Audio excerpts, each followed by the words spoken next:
بسم اللہ الرحمن الرحیم۔ آج کا ہمارا ٹاپک ہے خود اعتمادی اور حقیقت۔ انسان کی فطرت ہے کہ وہ دوسروں کو خوبصورت دکھنے کے لیے کوشاں رہتا ہے۔ اگر ایسا ہے بھی تو اس پہ کوئی کبات نہیں، کیونکہ انسان کو اس حد تک سنورنا چاہیے کہ وہ مجنون نہ دکھائی دے۔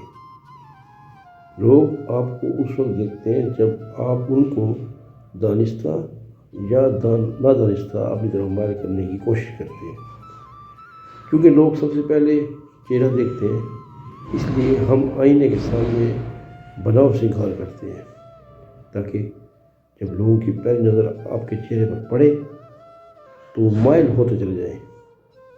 یعنی گھر سے باہر نکلنے سے پہلے آپ اپنے آپ کو ہر ممکن حد تک خوبصورت نظر آنے کے لیے آئینے کا استعمال کرتے ہیں، اور جب مطمئن ہو جاتے ہیں تب آپ لوگوں کے ہجوم میں آ کر تعریف سننے کی غلط توقع کر بیٹھتے ہیں، کیونکہ باہر کی دنیا الگ ہے، ان کا خوبصورتی جاننے کا پیمانہ بھی ہر ایک سے جدا ہے۔ یہ مت بھولنا چاہیے کہ آئینہ صرف سامنے کی خوبصورتی کی عکاسی کرتا ہے، جبکہ لوگ ہر زاویے سے دیکھ کر آپ کی خوبصورتی دیکھتے ہیں۔ بعض لوگ خوبصورت ہونے کے باوجود لوگوں کی رائے کو اہمیت دے بیٹھتے ہیں۔